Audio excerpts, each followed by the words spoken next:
Hey guys, what's going on? It's Alaska. I'm back with another video. In this video, we're going to talk about what parts you guys are going to need to make your Challenger a wide body, and it's generally the same thing for a Charger. I mean, they're not the same car, but generally, since they're both made by Dodge, it's going to be pretty much the same thing. So stay tuned, and if you guys haven't seen my other video, it's basically me talking about my experience from making my narrow body Challenger to a wide body, and if I would recommend it to anybody. So if you guys haven't done it yet, go watch that video. Check if you guys actually want to make your car a wide body, and if you guys are, I did recommend, actually I'm not going to spoil it, go watch that video. It gives a lot of insight on there. But in this video, we're going to talk about what parts you guys are going to need, specifically making a OEM Challenger wide body, because I know they sell a lot of aftermarket kits and whatnot, but I used all OEM parts. So this is basically as close as possible as you could get to like OEM. Basically, if you went to the dealer and got a wide body Challenger, that's basically what I did to my car. So I'm gonna go outside the car now. I'm gonna show you guys all of the parts you guys are gonna need, and I actually have a future series me installing the whole wide body kit. So if you guys want to do it, you guys can watch all of my videos, which I plan to drop within all of them within like a month and a half at most. But I'm gonna be dropping all of those videos so you guys know how to completely install an OEM kit on your narrow body Challenger if you guys have one. So because I know when I was trying to do it, I didn't see a lot of footage online. There was only a handful of videos, but I wanted to get real in detail with every single part and piece, because I really wanted to do it, and there was just not a lot of information online. I had to go on different social media platforms and figure out and DM people. So I just thought it'd be easier if I do everything and post it, so you guys have all the information and don't have to search the whole internet like I did. So stay tuned, a lot of information. But in this video, like I said, we're going to talk about what parts you guys need. So without talking too much, let's get it. All right guys, so it is pretty windy, so bear with me. I'm going to try to get the best audio for you guys with my mic.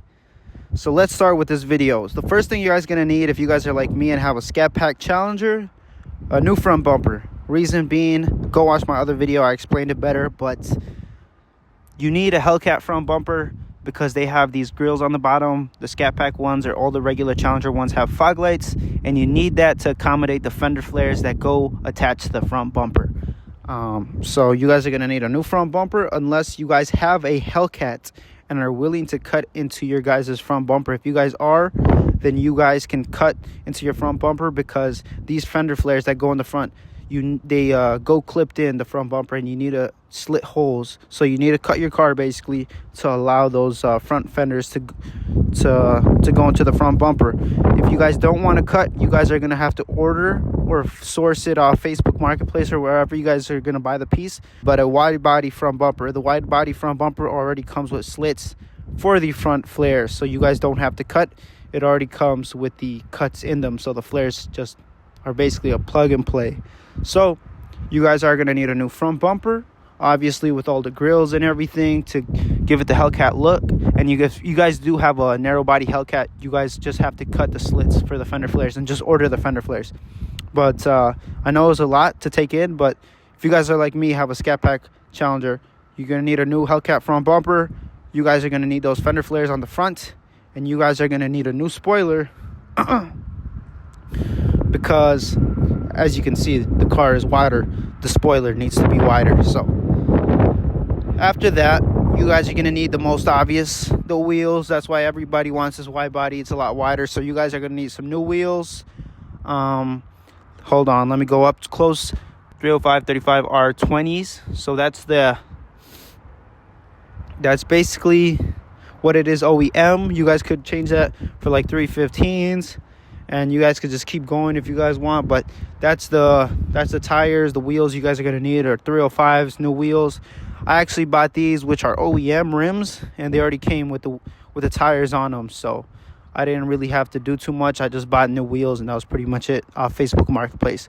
So the next thing you guys are going to need, obviously, is the fender flares, which every time you see a joint line in the car is a new piece. Like right here, you guys could see that body line right there. So this fender flare is actually attached with the back bumper, and this actually has clips behind this fender flare that attach directly to the car. So you guys are going to need fender flares for this piece right here.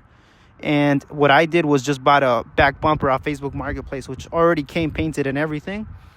And this back piece right here. If not, you guys are gonna have to cut slits also. So I would recommend definitely sourcing this somewhere so you guys can just buy a back bumper that already comes with those fender flares on the side, so you guys don't have to do excess amount of cutting throughout this whole build.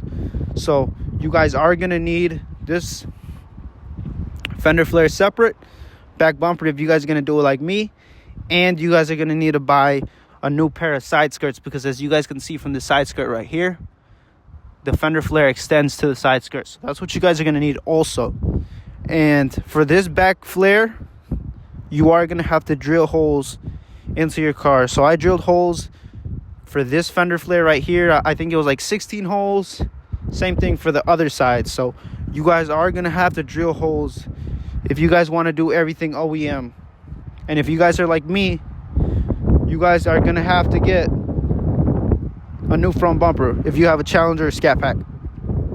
Apart from that, you guys are gonna need new wells, because the wells on the wide body are a little wider. So that's basically to allow the clearance for the car or for the wheels. So you guys are gonna need new wheel wells. And I'm gonna give you guys some pointers right here. I didn't cut my car. I don't know if you guys can see, but you guys could still see my original car rear quarter panel right there. I didn't feel like cutting it. If you guys want to install these wheel wells in the back, you guys need to cut your car to allow the wheel wells to go into this underside piece of your fender flares. So that's what I was not willing to do, so I didn't cut my car right there. But if you guys want to do everything OEM, you guys have to cut your rear quarter panel to allow the wheel wells to completely cover everything under your car. So I just didn't want to do that, so I didn't have to cut the front piece, and I'll explain why. I didn't buy just the fender flares for the front pieces. These front pieces actually are a whole piece on its own. So it's basically the front the front fender panels, I guess. I think that's what I saw they were called online. So you guys are gonna need to buy a whole new front panel. I'll probably put a photo of my old one, and you guys need to replace the whole thing. And that basically already comes pre-cut or prefab from Dodge to allow the wheel wells to extend to the fender flares. So I didn't have to cut anything in the front. I just swapped out the panels, and basically the wide body was ready to be installed on the front. But in the back, regardless, you guys do have to drill holes if you guys want the OEM, because like I said, there's a lot of clips in this fender flare that go throughout the whole fender flare that basically go into holes that need to clip in. So you guys are going to need to make holes if you guys want to do OEM. And if you guys want to do everything aftermarket because you guys don't want to cut or drill holes in the back, I would not recommend it. Go watch my other video. I explained why. There's a lot of problems with aftermarket kits online. So I would say do everything OEM or go home. But those are all the pieces you guys are going to need to install a wide body OEM kit on your car. If you guys have a Challenger Scat Pack like me, you guys need a new front bumper. If you guys have a Hellcat narrow body, all you guys need to do is just buy the front fender flares if you guys are willing to cut slits into your car. And if not, just order a new front bumper and basically make sure it's a wide body one. And I'll put a photo so you guys can have a better understanding of the difference of the front bumpers of the wide body ones and the narrow body ones. So if you guys like this video, let me know. It's cold as shit out here. That's why I'm probably sounding like a scared little kid. But if you guys have any questions, let me know. That's pretty much all the information you guys are going to need to make everything OEM wide body like me. And I think that's pretty much it. So be ready. I'm going to show you guys all of the new videos of me installing this wide body kit. So if you guys have any questions of the installs, I'm going to be posting all of that stuff. So stay tuned for the videos, and I'm pretty excited to show you guys everything. So I'll see you guys later. Get up on my face, we not the same dude. You a lame dude. You a lame dude. You can fuck the same bitch, still not the same dude. Oh, you drive your mama car, I got 2 coupes.